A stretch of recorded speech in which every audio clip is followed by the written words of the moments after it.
നമുക്കിന്ന് ഒരു ചാറുകറിയുടെ റെസിപ്പി നോക്കാം. അതിനായിട്ട് പരിപ്പ് എടുത്തിട്ടുണ്ട്, പിന്നെ വെള്ളരിക്ക ഇതിൻ്റെ പകുതി മതി, ഒരു തക്കാളി എടുത്തിട്ടുണ്ട്, ഒരു പച്ചമുളക് എടുത്തിട്ടുണ്ട്. പച്ചമുളകൊക്കെ ഓരോരുത്തരുടെ എരിവിന് ആവശ്യത്തിന് എടുക്കുക.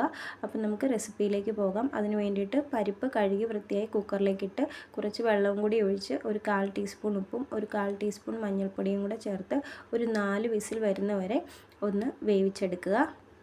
അത് വെന്ത് വരുമ്പോഴേക്കും നമുക്ക് വെജിറ്റബിൾസ് എല്ലാം ഒന്ന് അരിഞ്ഞെടുക്കാം. ഞാനിവിടെ വെള്ളരിക്ക നീളത്തിലാണ് അരിഞ്ഞിരിക്കുന്നത്. തക്കാളിയും അതുപോലെ തന്നെ. വെള്ളരിക്കയും തക്കാളിയൊന്നും അധികം വേവില്ലാത്തത് കൊണ്ട് തന്നെ നമുക്ക് ഒരു വിസിലൊക്കെ മതിയാകും. അപ്പോൾ നമ്മുടെ പരിപ്പ് നന്നായിട്ട് വെന്തൊക്കെ വന്നിട്ടുണ്ട്. ഇനി നമുക്ക് അതിലേക്ക് നമ്മൾ അരിഞ്ഞു വെച്ചിരിക്കുന്ന വെജിറ്റബിൾസും കൂടെ ചേർത്ത് നമുക്ക് ഒരു വിസിൽ വരുന്നവരെ ഒന്ന് വേവിച്ചെടുക്കാം.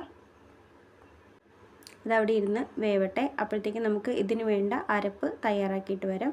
അതിന് വേണ്ടിയിട്ട് മിക്സിയുടെ ജാറെടുത്ത് അതിലേക്ക് ഒരു 5 ടേബിൾ സ്പൂൺ തേങ്ങ, ഒരു 1/4 ടീസ്പൂൺ ജീരകം, ഒരു 1/4 ടീസ്പൂൺ മഞ്ഞൾപ്പൊടി എന്നിവ കുറച്ച് വെള്ളം ഒഴിച്ചിട്ട് നന്നായിട്ട് നല്ല ഫൈനായിട്ടൊന്ന് അരച്ചെടുക്കുക. ഇതുപോലെ നന്നായിട്ട് തന്നെ അരച്ചെടുക്കുക. നമ്മുടെ വെജിറ്റബിൾസും പരിപ്പും ഒക്കെ ഇവിടെ വെന്തിരിപ്പുണ്ട്. നമുക്കതൊന്ന് തുറന്ന് നോക്കാം. നന്നായിട്ട് തന്നെ വെന്ത് വന്നിട്ടുണ്ടെല്ലാം. ഇനിയിപ്പോൾ നമുക്ക് നമ്മൾ അരച്ച് വെച്ചിരിക്കുന്ന തേങ്ങയും കൂടെ അതിനകത്തോട്ട് ചേർത്ത് നന്നായിട്ടൊന്ന് മിക്സ് ചെയ്തതിന് ശേഷം ഒന്ന് തിളപ്പിച്ചെടുക്കുക. തിളച്ച് കഴിയുമ്പോഴേക്കും കടുകും കറിവേപ്പിലയും വറ്റൽമുളകും ഉള്ളിയൊക്കെ ഒന്ന് മൂപ്പിച്ച് ചേർത്ത് തീ ഓഫാക്കാം. നല്ല ടേസ്റ്റി ആയിട്ടുള്ള കറിയാണ്. എല്ലാവരും ഒന്ന് ട്രൈ ചെയ്ത് നോക്കാം.